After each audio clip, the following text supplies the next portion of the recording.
IIT Bombay जाना क्या आसान है? जी बिल्कुल आसान है। क्या हर बच्चा जा सकता है? नहीं, हर नहीं जा सकता। देखो, अवेयर्ड होना तो ईजी है, लोग हो जाते हैं, लेकिन कंसिस्टेंसी मेंटेन करना सबसे मुश्किल होता है। मैं आज चाचा के घर में शादी है, गए 12 दिन मेरे।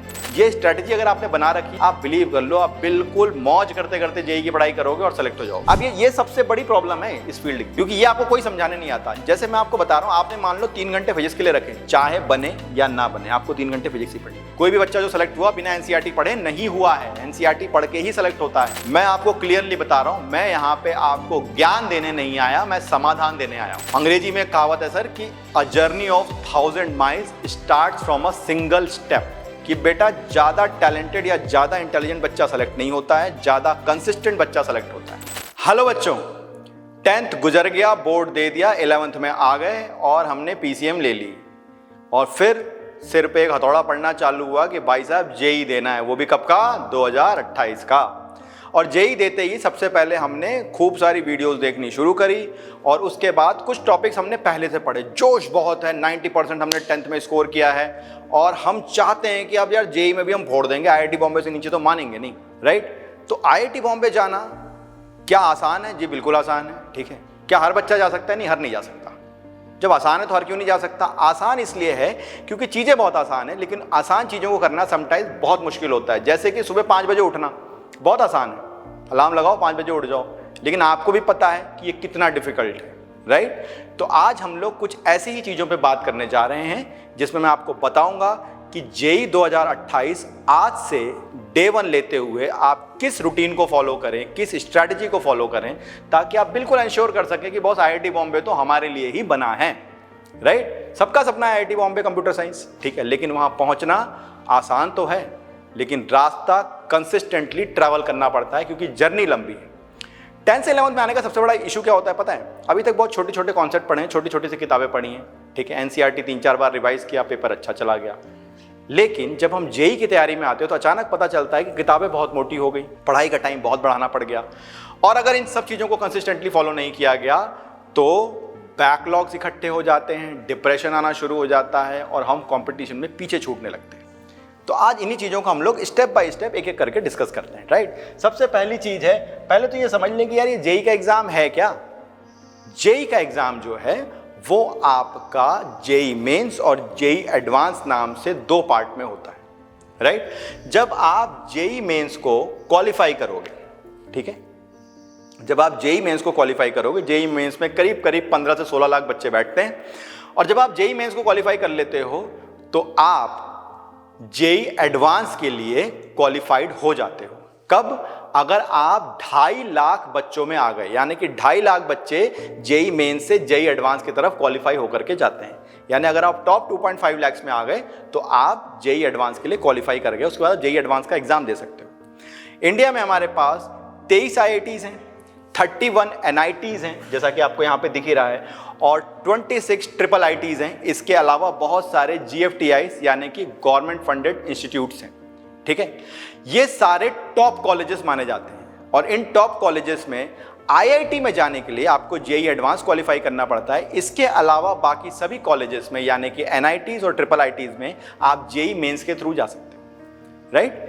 नाउ जब इस एग्जाम की हम लोग बात कर रहे हैं, ठीक है, तो जेईई में जाने के लिए क्राइटेरिया क्या होता है? देखो, जेईई में जाने का क्राइटेरिया बिल्कुल सिंपल है। जेईई का एग्जाम आप दे सकते हो अगर आप पीसीएम की पढ़ाई कर रहे हो, फिजिक्स केमिस्ट्री मैथ्स आप 11th 12th में पढ़ रहे हो, आप जेईई का एग्जाम दे सकते हो, ठीक है। और जेईई का एग्जाम देने करके बाद एक छोटा सा रूल है, जो रूल आजकल बहुत चर्चा में भी है, न्यूज में भी आ रहा है, क्योंकि इस बार क्लास 12th ओएसएम चेकिंग के कारण बहुत से बच्चों के नंबर ऊपर नीचे हो गए, ठीक है। तो एक रूल आपने बहुत सुना होगा, इसको बोलते हैं 75% क्राइटेरिया, यानी कि आपके फिजिक्स केमिस्ट्री मैथ्स में क्लास 12th बोर्ड में मिनिमम 75% होने चाहिए, तभी आपको ट्रिपल आईटीज, एनआईटीज और आईआईटीज में एडमिशन मिलता है। कुछ कॉलेज 65% में ले लेते हैं, लेकिन मैं आपको फिर से बता दूं, आईआईटीज, ट्रिपल आईटीज और एनआईटीज इनमें मिनिमम क्राइटेरिया है 75%। अगर आप ये 75% क्राइटेरिया फुलफिल कर जाते हो फिर तो कोई दिक्कत ही नहीं, ठीक है, फिर तो आप आराम से जेईई में एडमिशन ले सकते हो। अब इसके बाद हम लोग आते हैं कि जेईई का एग्जाम होता कितनी बार है, आप कितनी बार ड्रॉप ले सकते हो यार, लेकिन इसकी बात हमें करनी क्यों? क्योंकि हमें तो पहली बार में 2028 में सेलेक्ट हो जाना है, उसके आगे हमें जाना क्यों है? हमें जाना ही नहीं उसके आगे। तो हम तो बिल्कुल 2028 में सिलेक्शन के लिए ही बैठे हैं। आज हम 11th में और 28 में हम आईआईटी बॉम्बे कंप्यूटर साइंस में जा रहे हैं। सिंपल इसी की बात करेंगे। लेकिन फिर भी मैं आपको बता दूं कि जेई मेंस का एग्जाम साल में 2 बार होता है, जनवरी और अप्रैल में। जेई एडवांस का एग्जाम एक ही बार होता है, वो होता है मई के महीने में। जेई एडवांस में आपके 2 पेपर होते हैं, राइट। जेई मेंस का जो एग्जाम है वो 300 नंबर का एग्जाम है, ठीक है। एक ही पेपर आपका होगा, एक बार जनवरी में होगा, उसका रिजल्ट आएगा और उसके बाद ये एग्जाम आपका अप्रैल के मंथ में होता है, ठीक है। लेकिन जो जेई एडवांस का एग्जाम है वो मई के महीने में होता है और इसमें पीसीएम के ही 2 पेपर होते हैं, एक ही दिन में होते हैं, एक मॉर्निंग शिफ्ट में, एक इवनिंग शिफ्ट में। 3-3 घंटे के 2 पेपर होते हैं। जेई मेंस का एग्जाम 300 नंबर का होता है। अगर आपके इसमें 200 प्लस आ गए तो आपकी 99 परसेंटाइल आ जाती है, श्योर हो जाते हो आपकी, आपको अच्छे कॉलेज में जा रहे हो। जेई एडवांस का एग्जाम जो होता है वो 360 नंबर का होता है, कभी कभार ये वेरी भी करता है, ठीक है। जेई एडवांस में जो क्वेश्चंस हैं वो आपके सिंगल करेक्ट भी होते हैं, मल्टी करेक्ट भी होते हैं, मैट्रिक्स टाइप भी होते हैं, ठीक है, इंटीजर टाइप भी होते हैं। जेई मेंस में आपका जो होता है वो सिंगल करेक्ट क्वेश्चंस होते हैं और उसके आगे आपके इंटीजर टाइप क्वेश्चन होते हैं, ठीक है। अब ये सारी चीजें हम समझ गए कि एग्जाम क्या होता है। इसके बाद हम लोग आते हैं कि भैया इस एग्जाम को करने के लिए हमें तैयारी कैसी करनी पड़ती है, क्या पढ़ना पड़ता है इस एग्जाम में, ठीक है। जैसे मैंने आपको ऑलरेडी बता दिया, 14 लाख प्लस का अपीयरेंस लास्ट ईयर था। 14.5 लाख के आसपास बच्चे लास्ट ईयर जेई मेंस में आपका एग्जाम दिए थे और ये number as per the system, यानी कि जो एनटीए वाले बता रहे हैं, ये धीरे धीरे बढ़ेगा और ये 16 लाख तक भी जा सकता है आपके टाइम तक, ठीक है। नाउ अभी देखो, आप क्लास 11th में आए हो, ठीक है, और 11th से पहले चैप्टर से ही आप फिजिक्स केमिस्ट्री मैथ्स में जो भी पढ़ रहे हो, everything is important for JEE examination. सबसे क्वेश्चन आते हैं, ठीक है। तो डे 1 से अगर आप जेई के पर्सपेक्टिव से अवेयर हो, यानी कि आप बिल्कुल उस रूल को फॉलो कर रहे हो बॉस, और प्लस आप कंसिस्टेंट हो, यानी कि आप डेली पढ़ रहे हो। देखो, अवेयर होना तो ईजी है, लोग हो जाते हैं, लेकिन कंसिस्टेंसी मेंटेन करना सबसे मुश्किल होता है। मैं आज साहब चाचा के घर में शादी है, अब गए 12 दिन मेरे, ठीक है, तो क्या करें, चाचा के घर की शादी अटेंड ना करें? नहीं भाई, चाचा के घर की शादी तो अटेंड करनी पड़ेगी, चाचा बुरा मान जाएंगे, ठीक है। तो चाचा के घर की शादी यानी अपने घर की शादी, वहां तो जाना ही पड़ेगा बॉस। तो इन 12 दिनों का बैकलॉग प्लान्ड होना चाहिए। देखो, आप शादी, फंक्शन, त्यौहार हम टाल नहीं सकते, ठीक है, ये तो हमें करने ही करने, हमें अपनी लाइफ को हेल नहीं बनाना रात दिन पढ़ के, ठीक है। लेकिन इसके लिए हमारी एक स्ट्रैटेजी होनी चाहिए कि भैया अगर 12 दिन हम वहां पे जा रहे हैं तो इस बैकलॉग को क्लियर कैसे करेंगे, ठीक है। ये स्ट्रैटेजी अगर आपने बना रखी है, आप बिलीव कर लो, आप बिल्कुल मौज करते करते जेई की पढ़ाई करोगे और सेलेक्ट हो जाओगे, राइट। नाउ अब इसमें हम लोग आगे जाते हैं। अब बॉस देखो, जैसे मैंने आपको बताया कि क्लास 11th अर्ली फेज है, क्लास 12th आपका सिलेबस कंप्लीशन फेज होता है और लास्ट के 4 महीने में रिवीजन, टेस्ट सीरीज सब कुछ चलता है, ठीक है। लेकिन सवाल ये उठता है कि आप इतनी चीजें मेंटेन कैसे करोगे, आप क्यों मेंटेन करोगे जब हम आपके लिए बैठे हैं, ठीक है। बिल्कुल, ज्ञान संचार यहाँ पे आपको हेल्प करता है इन सारी चीजों को सिर्फ पढ़ाने में नहीं बल्कि सिस्टमेटाइज करने में, ठीक है। आपका एक एक दिन हम प्लान करके आपको देते हैं ताकि आप टेंशन फ्री रहो। कैसे करके देते हैं ये जानने के लिए देखो, स्क्रीन पे अभी नीचे नंबर आ रहे हैं हमारे, ठीक है। इन नंबरों पे आप हमें कनेक्ट करिए, ठीक है, आप व्हाट्सएप करिए और हम आपको डिटेल में बताएंगे कि ये 2 साल की जर्नी आप कैसे प्लान करें ताकि आप मिनिमम आईआईटी बॉम्बे को इंश्योर कर सकें या एक अच्छा कॉलेज तो मिनिमम इंश्योर कर सकें, ठीक है। आप अपने आप से ये प्लान नहीं कर पाओगे क्योंकि आपको नहीं पता, आप तो पहली बार कर रहे हो, हम एक्सपर्ट हैं। बहुत सारे बच्चे हम आज से पास आउट होके जा चुके, बहुत सारे बच्चे बहुत अच्छा रिजल्ट ला चुके, ठीक है। तो अब जब आप इन चीज को, सिस्टम को देखो, फिजिक्स केमिस्ट्री मैथ्स पढ़ना इजी है लेकिन सिस्टम फॉलो करना, आज कौन सा चैप्टर पढ़ना है, फिजिक्स मुझे हफ्ते में कितने घंटे पढ़नी चाहिए, मैथ्स कितने घंटे पढ़नी चाहिए, केमिस्ट्री का क्या स्लॉट्स होना चाहिए मेरा, 11th में मेरी कितनी तैयारी खत्म हो जानी चाहिए, 11th में मेरा टारगेट क्या होना चाहिए, ये सारी चीजें पूरा प्लानर हम बना के देंगे। ये सारी चीजें हमारी वेबसाइट्स पे भी अवेलेबल हैं, ठीक है, हमारे ऐप पे अवेलेबल हैं। लेकिन इसको जानने के लिए आप नीचे लिखे नंबर पे हमें व्हाट्सएप करिए, हमारे एक्सपर्ट्स आपसे बात करेंगे और आपको एक एक चीज का गाइडेंस देंगे कि इसे कैसे करना चाहिए, ठीक है। चलो आगे बढ़ते हैं। अब आगे हम लोग बात करते हैं कि बॉस जब मुझे बुक्स कौन सी फॉलो करनी, एक बहुत बड़ा सवाल होता है। बहुत जगह क्या होता है, हम कोचिंग ज्वाइन करते हैं, मॉड्यूल्स के पीछे चले जाते हैं। अब हम मॉड्यूल फॉलो कर रहे हैं, मॉड्यूल 1, मॉड्यूल 2, मॉड्यूल 3, क्वेश्चन की पूरी प्रैक्टिस हो गई। बाद में पता चलता है यार हमारे यूटी में ही नंबर नहीं आ रहे ठीक से स्कूल के एग्जाम में। फिर ये पता चलता है कि साहब हमारे तो हाफ ईयरली में बुरा हाल हो गया, हमारा तो एनसीईआरटी की मैथ्स नहीं बन रही यार, हमने तो मॉड्यूल बना रखी थी। दिक्कत ये होती है कि समटाइम्स ना हम कॉन्सेप्ट और क्वेश्चन के पैटर्न में कंफ्यूज हो जाते हैं। हम ये नहीं समझ पाते कि हमने उस कॉन्सेप्ट को डिटेल में समझा है या नहीं समझा है, राइट। और हम क्वेश्चन के पैटर्न को फॉलो करके क्वेश्चन पे क्वेश्चन बना रहे होते हैं, ठीक है। बाद में हमें समझ में आता है कि यार हमारा तो बेस थोड़ा हिला हुआ था, ऊपर बिल्डिंग तो हमने खड़ी कर दी, अब थोड़ा हल्का झटका आया, थोड़ा पैटर्न चेंज हुआ और हमारी बिल्डिंग गिर गई, राइट। तो इसीलिए जो सबसे जरूरी है कि एनसीईआरटी तो बॉस आपको करनी ही करनी है, ठीक है। एनसीईआरटी आप नहीं छोड़ सकते, राइट, ये चीज आप समझ लो। केमिस्ट्री की एनसीईआरटी तो एक तरीके से समझ लो आप बाइबल है, बिना उसको पढ़े तो कुछ होता ही नहीं। केमिस्ट्री की एनसीईआरटी तो आपको मिनिमम पढ़नी है, लेकिन उसके अलावा भी हम बात करें, जैसे मैथ्स की भी एनसीईआरटी आपको करनी है, ठीक है। फिजिक्स की एनसीईआरटी आपको करनी है, क्योंकि एनसीईआरटी आपका बेंचमार्क है।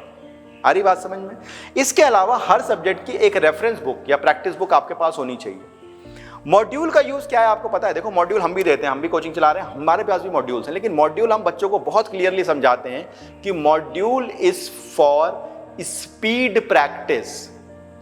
मॉड्यूल का रोल तब आता है जब आप कॉन्सेप्चुअली बुक पढ़ के क्लियर हो गए हो। देखो, बुक मॉड्यूल कोई भी, किसी भी कोचिंग का मॉड्यूल बुक को रिप्लेस नहीं कर सकता। किसी भी कोचिंग का फिजिक्स का अच्छे से अच्छा मॉड्यूल एचसी वर्मा को रिप्लेस नहीं कर सकता, राइट। तो बुक होती है, बुक आपको पढ़ना ही है और बुक से आपको अपना फंडामेंटल डेवलप करना है और उसके बाद उसके सहारे आपको आगे बढ़ना है। आ रही बात समझ में? उसके बाद आपको आगे बढ़ना है उसमें, और मॉड्यूल को यूज करना है अपनी स्पीड को बढ़ाने के लिए। बिल्कुल इस चीज को ध्यान रखना, तीनों सब्जेक्ट में यही रूल हमारे काम करते हैं, राइट। नाउ फिर हम लोग जैसे बात करते हैं कि बहुत एक कॉमन क्वेश्चन हमारे पास हर साल आता है कि सर क्या हम 11th क्लास में स्कूल जाएं या सर हम नॉन अटेंडिंग स्टूडेंट के तौर पे काम करें, ठीक है। यानी कि हम स्कूल ना जाएं, हम एक नॉन अटेंडिंग स्टूडेंट रहें और हम पूरा फोकस जेईई की तैयारी पे लगाएं। देखो, हर चीज़ के अपने एडवांटेज हैं, डिसएडवांटेज हैं, ठीक है। मैं इस चीज़ में आपको कोई पर्टिकुलरली वे फॉरवर्ड नहीं दूंगा कि यही करना बेटर है, ठीक है, क्योंकि हमारे बहुत सारे ऐसे बच्चे हैं जो रेगुलर स्कूल गए उसके बाद भी वो बहुत अच्छी परसेंटाइल लेकर के आ गए, ठीक है।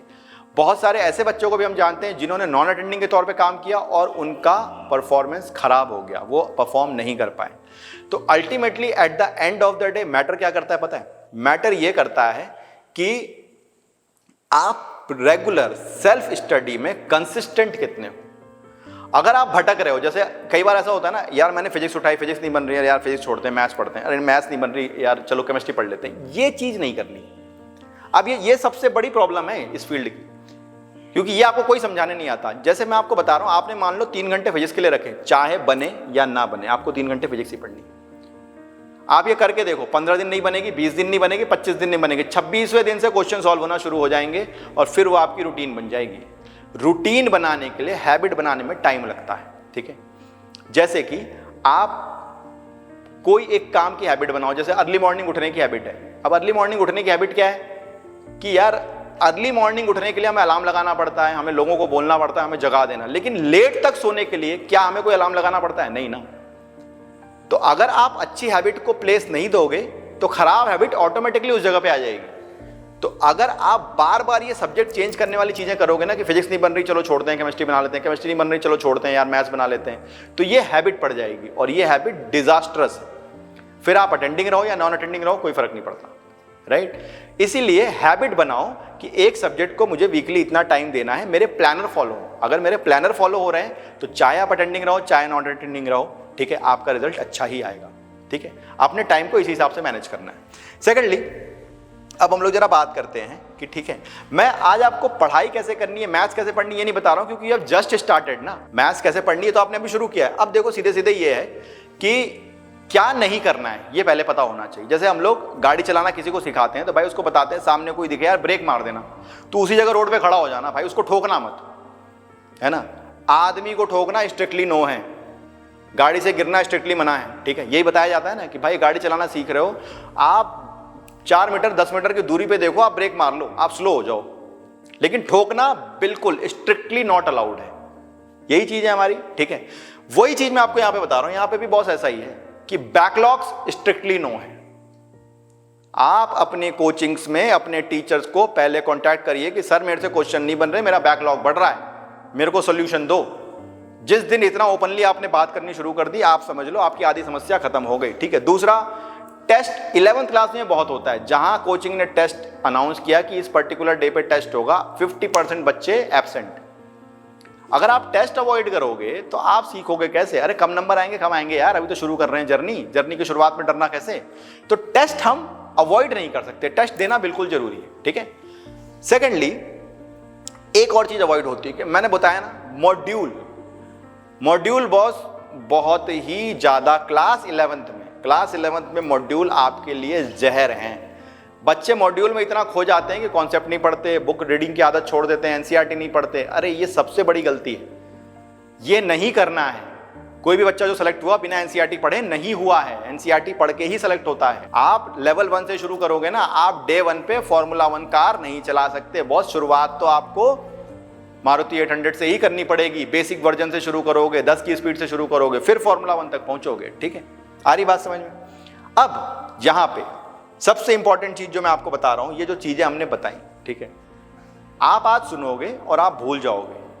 मैं आपको क्लियरली बता रहा हूं, मैं यहां पे आपको ज्ञान देने नहीं आया, मैं समाधान देने आया हूं। ठीक है, एआई के दौर में एक चीज पॉसिबल है, वो है प्लानर।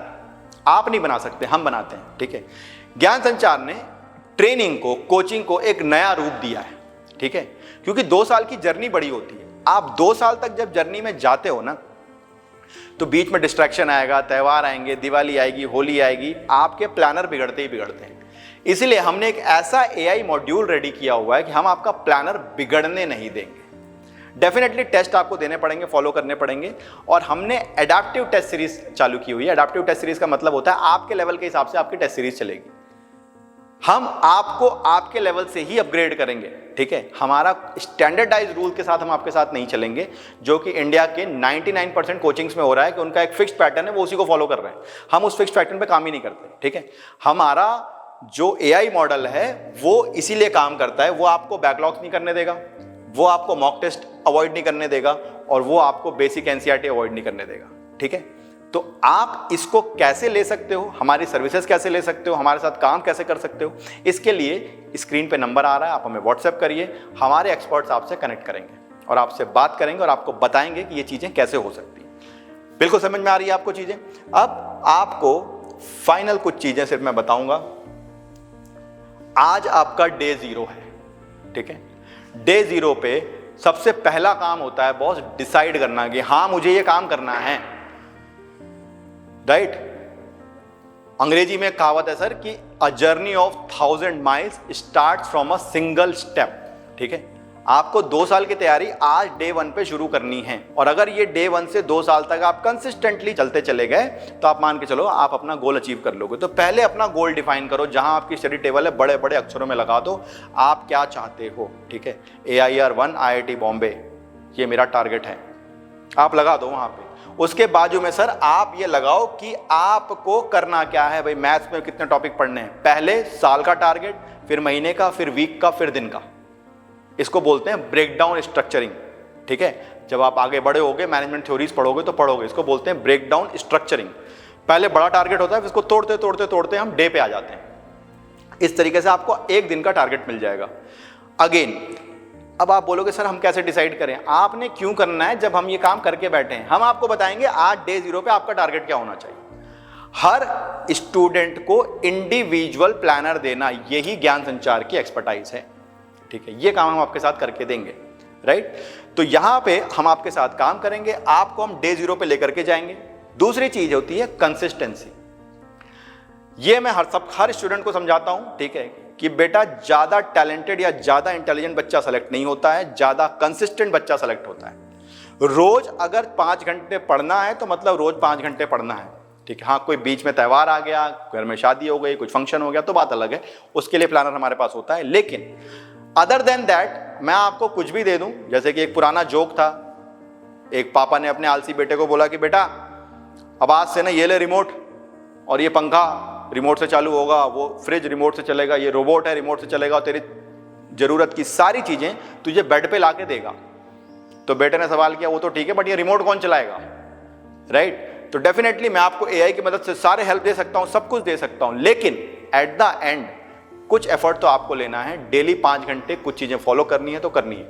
अगर आप इस कंसिस्टेंसी को मेंटेन कर रहे हैं तो आप बिल्कुल सेलेक्ट होंगे। राइट, नाउ कुछ एकदम ही अब आखिरी की बातें मैं आपको बताऊं। ये सिस्टम हम फॉलो करते हैं, ये मैं आपको फॉलो करने नहीं बोल रहा, ये सिस्टम हम फॉलो करते हैं। आपके पूरे 2 साल को, यानी क्लास 11 से लेके एग्जाम तक की जर्नी को हमने 4 फेजेस में तोड़ रखा है। ठीक है, और इन्हीं फेजेस पे हम लोग पढ़ाई करवाते हैं, इन्हीं फेजेस पे हमारी टेस्ट सीरीज डिज़ाइन होती है, इन्हीं फेजेस पे हमारे रिवीजन मॉड्यूल डिज़ाइन होते हैं।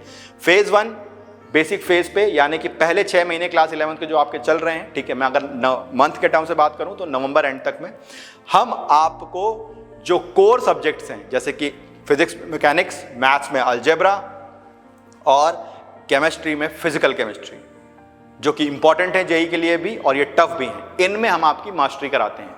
कब तक? नवंबर तक में, राइट। फेज 2 में हम लोग क्या करते हैं कि पहले जो 11th की जो चीज़ें हमसे नहीं बनी उनको हम लोग बैकलॉग्स में क्लियर करते हैं, उनके टेस्ट लेते हैं और उनको फाइनलाइज करते हैं। फेज 3 में हम क्लास 12th को इसी मॉड्यूल में ख़त्म करते हैं और फेज 4 होता है हमारा रिवीजन और टेस्ट सीरीज मॉड्यूल, ठीक है। 11th क्लास की बिल्कुल जर्नी फाइनल होती है और इस जर्नी को अगर आप फॉलो कर रहे हो तो आपका सिलेक्शन कोई नहीं रोक सकता और ये जर्नी आप ज्ञान संचार के साथ बिल्कुल फॉलो कर सकते हो। सेकेंडली हम बात करते हैं, 3 सब्जेक्ट हैं आपके, फिजिक्स, केमिस्ट्री और मैथ्स, ठीक है। पढ़ना कैसे है ये बहुत ज़रूरी चीज़ है यार, ये समझना बहुत ज़रूरी है भाई। फिजिक्स और मैथ्स को रोज मत पढ़ो, लेकिन केमिस्ट्री को रोज पढ़ो। होता उल्टा है, बच्चे केमिस्ट्री छोड़ देते हैं, अरे सर बोरिंग लगती है, अरे सर रटना पड़ता है। भैया उसे रोज पढ़ना है, ब्रश करना चाहे कितना भी बुरा लगे रोज करना है, ठीक है। नहाना कितना भी बुरा लगे रोज नहाना है, वैसे ही केमिस्ट्री रोज पढ़नी है। केमिस्ट्री आपको रोज पढ़नी ही पढ़नी है, तो केमिस्ट्री का रोज का 2 घंटे का स्लॉट बुक कर दो। फिजिक्स और मैथ्स को आप ऑल्टरनेट डेज पे कर सकते हो, एक दिन में 2 ही सब्जेक्ट पढ़ो, 3 सब्जेक्ट पढ़ने की आदत मत डालो, राइट। इस तरीके से अगर आप चीजों को, अगेन कौन सा टॉपिक कैसे पढ़ना है, जैसे मैंने बोला प्लानर हम बना के आपको देते हैं, उस प्लानर को फॉलो करो, बिल्कुल सारी चीजें स्मूथ होती है। अपना दिमाग मत लगाओ, आप सिर्फ पढ़ाई करो, बाकी सब जितने भी पेरिफेरल वर्क हैं, जितने भी आजू बाजू के काम है वो हमें करने दो, वो काम हम करते हैं, ठीक है। तो इस तरीके से मैं आपको एक बार आप सिर्फ रिकैप करा दूं, करना क्या है, गोल सेट करना है, अपनी स्टडी टेबल के आगे अपने ड्रीम्स को लगाना है, आज अच्छे से अपने आप को विजुलाइज करना है, आईआईटी में सेलेक्ट होते हुए देखना है, अपने टारगेट्स आजू बाजू में चिपकाने हैं और उस टारगेट पे काम करना शुरू करना है। और वो टारगेट्स कैसे बनेंगे, अगेन ज्ञान संचार वहाँ पे आपको हेल्प करेगा। और जो बिलो सेट पे नंबर अभी आ रहा है, इस स्क्रीन पे जो आपको नंबर दिखाई दे रहा है, इस नंबर पे आप व्हाट्सएप करें, हमारे एक्सपर्ट्स आपसे कनेक्ट करेंगे और वो आपको समझाएंगे कि आप अपनी जर्नी हमारे साथ कैसे प्लान कर सकते हो। गाजियाबाद में एज एन ऑफलाइन सेंटर हम अवेलेबल हैं और ऑनलाइन के रूप में भी हम अपनी सर्विसेज दे रहे हैं। आप हमसे कनेक्ट करिए, आप हमारा कोर्स मत ज्वाइन करिए, आप अपनी प्रॉब्लम हमसे डिस्कस करिए और प्रॉब्लम डिस्कस करके आप सॉल्यूशन लीजिए। मैं ये नहीं बोल रहा हूँ कि आप कोर्स ज्वाइन करिए, आप फीस पे करिए ना, आप अपनी प्रॉब्लम डिस्कस करिए, क्योंकि हमने बताया, हमने हर इंडिविजुअल के लिए सॉल्यूशन बनाया है। अगर आप एवरेज हैं तो एवरेज से एक्सीलेंट की जर्नी कैसे होगी वो हम प्लान करके देंगे, राइट।